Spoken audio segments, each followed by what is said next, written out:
On a un peu sorti dans, pas de l'ordinaire, mais hein, on a trop roulé Tolembi Dakar. La 4x4, Le but est périphérique, on est à Moulaï tellement. Donc, voilà. Là, nous sommes dans la plus belle rue du monde.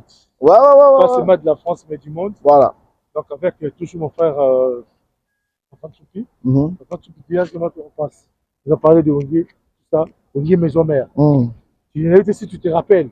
Concert, il y a historique, il y a Ongué Musique à Maison Mère. Après, JB Kobeta, Palais du Peuple. Esplanade à Palais du Peuple. Oui, Rayo Obeta Palais du Peuple. Aux Alarana, nous voit, parce que ça, voilà, Lubumbashi. Après, l'événement, il y a un événement qui can. C'est-à-dire que nous avons un événement, c'est-à-dire que événement du siècle. Maman na ba événement donc bozo vanda bozo zela botala bandoule bozo tala batune bayaki bozo tala affluence bozo tala qu'est-ce qui a été dit balata ki ndenge nini babeta ki ndenge nini sebe nezaki ndenge nini donc c'était voilà rien à dire hein. Ils ont un danger donc en fait wenge wana batu faut pas même bango na ba épopée pas même bango na ba dimension moko boye. Oh, tu te poses la question, tu te dis, mais attends, ce sont les mêmes gars ou bien, voilà, c'est différent. Donc, en vrai, tu vois, nous devons respecter les gars qui ont vécu. Papa, respect pour ta dimi. Respect. Nous devons honorer les vraies légendes. Respect et amitié. Nous devons honorer les vraies légendes de la musique congolaise. Après, événement, il y a une martyr. Il y a une musique à Maison Mère. Ah, tu as un calé, tu as un calé, tu as un ah, ok, tu as l'arc de Triomphe. Bref, Vinimpela. C'est la touriste. Vinimpela. Stade des Martyrs. Wenge Maison Mère, je ne me rappelle plus l'année, je ne sais plus, Bandero Bazan n'a pas commentaire, ou bien Koloba. Mais je pense que c'était l'un des événements qui a confirmé la suprématie de Wenge Musique à Maison Mère au niveau de Kinshasa. Parce que arriver à faire le plan Ouera Sala, déjà à l'époque, ça voudrait dire qu'Ozalana, plein wana, Kotoni sa stade Mobimba. Et puis quand on tourne, Kotoni sa stade, il a dit Kotoni sa stade, il y a un gradin. Kotoni sa stade, Kotoni sa pelouse, Batubaza di Banda. Non mais il faut Batubata la image, il faut comprendre. Pas la monde on dirait, Batuba comprendre bien te va faire. Vinimpela. Et là, maman a événement. Je sais que j'étais. Voilà, je sais que Nazara la Kinshasa, mais la Renan nous l'était. Mais, Natoyoka Baeko, il y a Bandoule Wana. Tant qu'on va out à Bandoule, Bazana Bakarti, Badinia, Bala Kasavu, Bukoto Baye, Bala Bandal, Koto Bazongi, Bala Lingwala. Noro. Et là, des gars. Ça veut dire que non, la ville de Kinshasa a respiré. Senti que non, Bana Mai, Babetaki Ndoule, Babeti concert et Batubala Mai Batosi. Ce qu'on peut dire, c'est que à l'époque, quand on est king, normalement, n'est pas grand-mère, moi, Mouissamba, la PC Mote, il n'y a pas de ma campagne, pas Kokoba, Koko Chimanga, il n'y a pas de la Saint-Litoile. Donc, moi, ok, nous les a été coco au talent. Yo, ok, mais aux autres, bref, c'est pour dire que déjà à l'époque, arriver à faire le stade des martyrs, parce qu'il faut rappeler que Kester Abeta Kiango, ou Kofi, Papa Wemba, et tous les autres. Donc, c'était quand même un événement que un mois na Wenge Abeta Yango, et puis de la plus belle des manières, parce que dit que Wera, côté Maramba va plein, côté Maramba va et bidon, il y a ça à la réalité. Donc ça valait vraiment la peine et puis c'était un événement. concert phare. Fiki. Maman la vaille. Donc on a vraiment un avenir qui est là.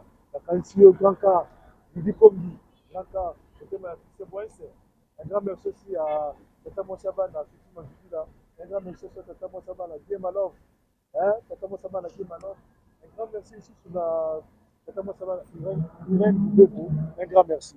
Phare. Fikin. De 21h à 7h du matin. Papa. 7h du matin, écoute. 13h. Regardez après-midi. Wana. D'abord, on a un lobake. Bravo à la Bralima. Baba partenaire, baba sponsor, on a limbisa. Baba sponsor, merci Tantine Sabine Ileka, Mbote, maman Aineken. Basalanga le brand manager. Pourquoi pas un jour que Popé. Oui, c'est possible. Tantine Sabine Ileka. Je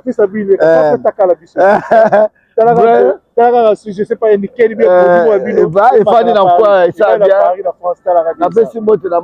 Armel Kaloum, le brand manager. Sympa, posé, Moutaïbi Moussala. Bravo pour la Moussala Bossala la Kinshasa pour la marque d'Abisso à Ineken. Bralima arrivé à mettre sur scène. Là, Bralima là. Arrivé à mettre sur scène Jibem Piana, et Werrason, je pense la Skoll à l'époque. Non, et une autre. Vous l'autre, tant mieux. C'est-à-dire qu'il faut la communication. Bref, c'était un exploit. Je pense que, tu sais que Balenga qui m'a réédité exploit il y a quelques années, parce que avec Kimbuta. Mais on va mettre ça sur Jibena Wera, na Martyr, mais ici, Maté. Viens Kimbuta boire nous la rébite. Non. Là. Ah, Wakaka va avec Kimbuta, la bête, ça va qui ça Kimbuta, Yannick Kimbuta, Bangoto Kimbuta, tout, sommet. Donc, c'était un exploit d'avoir sur la même scène, de manière assez exclusive, les deux grandes figures de la musique congolaise moderne. Bana Wenge, Baouti, côté Moko. Mais c'était incroyable. Naebite, Naebi Batu Moussous, Naebi la même chose qui n'a la bazonga bilamba. Ils étaient, Naebi la même Moussous Bakenda, Keche Ute, Longue Kotoyo, Moussous à la Sogiwat, Moussous à Zonganda, 2 jours après. Mais il n'y a qu'un vrai Quinois, un vrai Congolais qui peut comprendre l'essence de nous les Wana.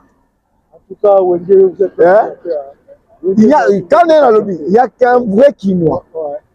Vrai Congolais, dit moi la qui ça solo. Oh yo comment ça on a dit na Bunya, na Mbujimai, na Katanga. Oui, c'était un événement. Mais pour sentir le côté émotionnel, voilà. Le côté émotionnel de l'événement, il faut l'avoir vécu. Et je pense que ceux qui ont vécu cet événement, l'élo, ils allaient complètement impossible. Voilà. Ceux qui ont vécu cet événement, c'est impossible. Je l'ai vécu. Ah, aux alara. Aux alara, la carte à concert. Mais. Parce que finalement, la ponte à ma casse. Parce que le lendemain, dimanche, comment on mettait samedi. Dimanche, il fallait. Tonton Koul Mathiopé, Abet Asiko, matinée, la compte, il y a sponsor Abet Sara, qui est Vangantama. Ok. Surtout, il y a qui lui bande à disait là, parce que le vieux, il est strict dans ma camotale, ils sont. Voilà. Il est placé à la rose, c'était des grandes équipes, Super Kiss, Bissot, tout ça. Dans ma caméra, il va tout la gare pour la boum. Mais donc, je l'ai vécu, la sens à Nengwala, Mais, je crois bien revenir image sur le bocal, nous, on va juste te frôler parce que tu as quitté, ça va monter au loba. Faut penser, oui, attends-moi à cheval à la Paris. Oh! Ouais, oui, attends-moi à cheval à Paris. Ah ouais. Il y a quelque chose pour la conseil. Il va souffrir dans la conseil. Attends-moi à cheval à Château Rouge. Pour la Bercy. Donc, vous avez mieux placé pour te mettre les solos. Ouais, il y a eu le solo, et qui pétait. Oui, tu remets ta main. Bon, comme à c'est. Si, mais le gars, Joël, faut trouver. Voilà. Parce qu'à l'époque, il était très proche du roi de la forêt. Des photos Joël Meteng et de Bessie Moto. Faut la vivre, émotion, on a vivre, on a des photos Joël Meteng. Dans le cas, photo Beta. Voilà. Mais quand on a dit Pépé, Bradé Mazinga. À l'époque, on a dit pour aller à Porto. Ah, Porto, on a déjà un catalogue. Naï, Brandel Mavinga. Brandel Mavinga. C'est modèle. Je vais venir faire ça. Je vais venir kota. Je vais te bêta le oyo. Wenge maison mère ou rakoti na nini. Yo ka wonde nini. Mais kota basa. Ce que m'appelle biso ba manquer de ton qui connaît. Oyo ma même manquer. Non, manquer. Ça veut dire que pour la biso dans ba événement. On sentit que non poto. Na habité. Ba biloko wana eza ici te poani. Bino ba to ko vana. Biso ba ça qui ça. Mais cette musique comme comment on aurait pu avoir les mêmes émotions? Na habité ouais héritier auti komeka moi eloko wana auti Paris auti Bruxelles akita na Bruxelles akita na Gare du Nord moi ngobi rando le gars battu ne be chaque fois na nini na matongé voilà na matongé ya kita tambola et tout ça et puis héritier aussi ça là on la Château Rouge là tout à l'heure je crois oui qui pour la concert moi beta na Gare du Nord on pas Mbutalombi wana ba check do bala na ba kiti na c'est la première fois ça qui na Gare du Nord voilà outi Gare du Midi à Bruxelles à la Gare du Nord en France. Il y a Paris. Il y a Paris, voilà. Je tourne à Yémomé, à Tamboula, à Kotaki. Donc, Ezali, Babylone, ils ont manqué. Pourquoi j'ai dit ça? Parce que sur le plan, il y a côté image, il y a culture d'Abisso. Parce que je m'imagine à l'époque, quand les Sénégalais, les Camerounais, les Ivoiriens, et puis que Bisso n'est pas ça, bien sûr. Comment? Parce qu'à l'époque, tu n'as pas de bazali komona ba ngobi ba vie ontone ba osala ba mukulu ba osala baza comprendre comment est-ce que la musique congolaise est en train de conquérir la France, la Belgique, spécialement la France parce que tous allés à Paris. Mais pour eux, les aki makamoko boye incroyable en fait. So bango ba linga ba rééditer bakamona lelo. Mais tout ça ça fait 30 ans. Voilà. Oui, ça fait 30 ans, 20 ans, j'y ça veut dire que pour moi, nous devions en tout cas être très fiers de cette valeur culturelle Yakozala, les premiers à faire certaines choses, le premier à susciter de l'émotion, le premier à être au devant de la scène. Parce que comment il faut continuer dans ma génération à l'élo. Vraiment. Nous tendons vraiment le temps, tous ces jours. Oui, moi, comment quitta? Nous tendons vers la fin de cette émission. Moi, aperçu mon cas, relié, une musique ensemble, tout ça on a ensemble. L'extra musique. Le blanc on a mon le blanc on détenu. Il y a pas match. La sens que la sens na le blanc extra musique. Ou une beauté extra musique. Na le blanc on bon. Na nenga idéologie. Na nenga idéologie. Oui oui. Là, le yo siko aperçu dans la nenga idéologie on a fait comprendre. La sens en comparant côté. La nenga que ou une beauté extra musique. Mais bota parce que bana mai basala copier coller. Banama ya Braza, j'aime bien Bamasa copier Braza. Oui non, écoute. Parce qu'à l'époque, puisque tu es Bantou de la capitale, na Brazzaville. Tu es ba groupe il y a jeune ba bini, ba série à Wenge, ils ont extra musique. Mais il manquait quelque chose. Et le voilà, ils allaient moi qu'on définir en quoi c'était fini. Et le voilà, moi il vacuum ya Wenge wana. Tu ne sais pas définir ça par deux mots, tu ne sais pas définir ça par une phrase ou par je sais pas moi quoi. C'est indescriptible. C'est tellement beau, c'est tellement sensible. C'est une fierté nationale. Moi,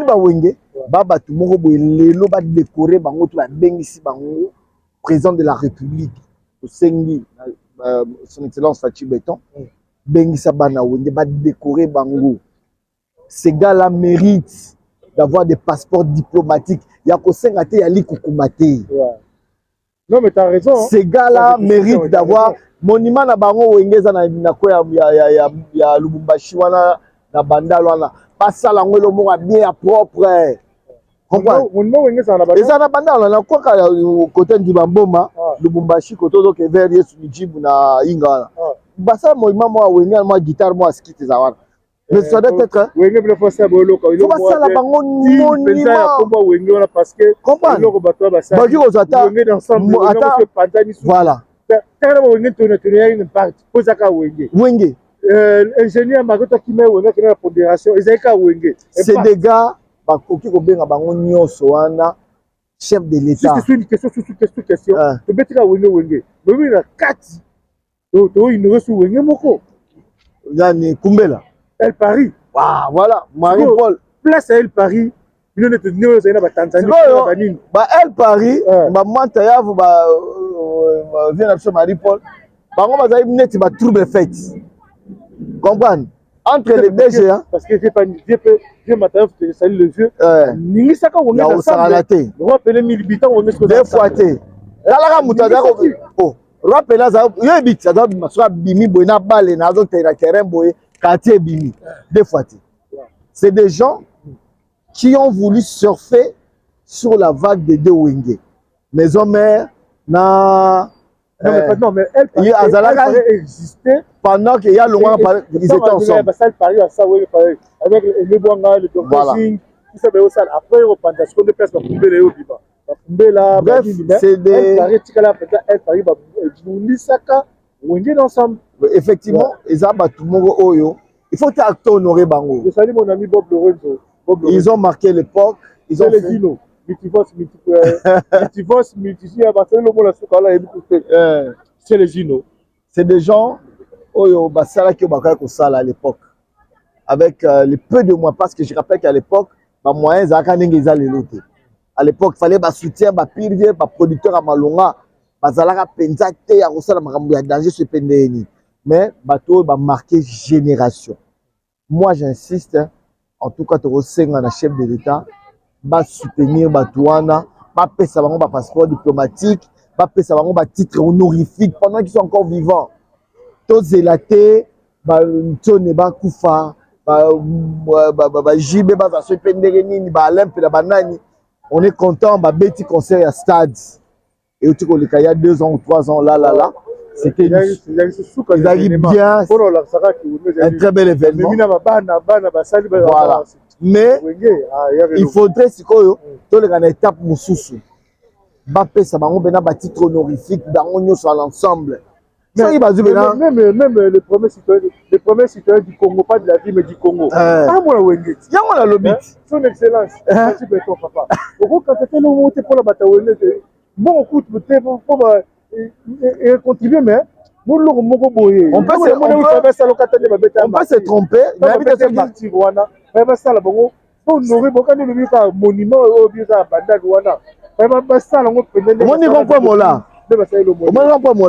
On est battu par panneau publicitaire des Aïgans. Voilà. Au lieu de battre par panneau publicitaire, il fallait battre donc, ils appellent tout ça. Merci beaucoup, Vini Pela. Qui était un jour qui est en appareil. Tout ça, Yoni. Tout le monde pour ça. 21h. Donc, c'est un honneur. 22h. 21h, 38, ouais. Donc, merci beaucoup pour l'opportunité. Pour permettre je peux me tromper, dans le lobby. Et ça, c'est hypopée, mais c'est ton vécu. Donc, on peut se tromper, on peut avoir une mauvaise date, une mauvaise époque, on peut se tromper de nom et tout. Bolimbisa. Bon, comme on a des commentaires, c'est que ma erreur est ça, il y a un lobby. Commis, et puis voilà. Merci beaucoup à toi, Vini Pela, pour l'accueil. Merci à René Image, on sait sur Image. Parce que remerciement. Remerciement d'abord à Papi Chamala à Paris. Il get l'autre à Bossani Otema Sanangai, la patronne de Konzo Attitude. Je te salue. Merci beaucoup na bande retour à Nabiso, na Pesimote na DG Landry Mea. Du côté de Kinshasa, la Pessimbote na Igor Kingulu, Pierrot Ndomba, c'est mon ami et frère qui sera très bientôt. Loulou. Tonton Loulou, on est à Paris. J'aime bien ce garçon. Tonton Loulou. Azoya, on peut savoir pour ça une émission. J'aime bien ce garçon. Azoya à Paris. Tout le monde a bazar un spectacle le 28 juin à Paris. Donc tout le monde a yé. Banderonio sur la Pessimbote na NM, Molonga Ninangai. Appelle des gros bisous place aux alus, je t'aime beaucoup. Voilà. Et puis, famille Mobima, Sompi, Bozala Lubumbashi, Boana, na Kinshasa, mes frères et mes sœurs, Patricia, Joe, Poupette, Alain, Bangotou, Bananangai, au Bazar, place Bazali, na Pes Bangombote. En tout cas, merci à toi, Vini Mpela. Pour la Macamo, merci à vos images. Les camions ne sont pas bon GPS. Donc ça, GPS ça peut être GPS pour la GPS. Yangwana. C'est Paris, c'est Paris et c'est réalité. C'est l'Arc de Triomphe. On est champion quand même, champion mon frère. Patrick Chamala. Patrick Chamala peut la révéler. Patrick Chamala, mon ami à Kinshasa. Il y a Barcelone à Marseille, voilà. Donc on est à Paris. Champion mon frère. Vraiment. Donc voilà, comme je dis, donc, nous sommes presque arrivés à la fin de cette émission, de cette nouvelle magazine. Merci voilà, merci pour vos soutiens, merci pour vos messages. Moi, je récapitule ça, dans le sens que le bas qui est, au côté de la page YouTube, pour s'abonner à la page YouTube, il y a une image, vous allez capturer l'écran, au titre de l'épisode. Exactement, que si tu publies, au sein capture l'écran de l'autre, tu publies, tu dis non, non, non. Tu vas t'abonner, tu partages l'émission et tu t'abonnes au côté de la page YouTube. S'abonner à la page Rodney Image et pas obtenir l'épisode. Avec notre nouveau partenaire New Image TV. Donc voilà, toujours comme je vous ai dit, épopée, une production de Rodney Image. Restez branchés. Un grand merci, la bienvenue surtout pour vous, ça va soutenir la bienvenue. J'y vais pour Malou, il y a le pétrole des DAS. Dans le bien, il y a la mission, j'y vais pour Malou, le pétrole des DAS. Est-ce que vous avez dit, voilà, le bien, il y a mis Fafan Souk. Fafan Souk. Andrea de Paris, Andrea de Paris. Est-ce que la scène m'a dit? Alors, je connais Rodney Image, derrière la caméra. Est-ce que la scène m'a dit? Un grand merci à toi, soutenir tout ça, encore et toujours. Tout ça, un grand merci à toi. Merci pour le soutien. Restez toujours branchés, restez toujours.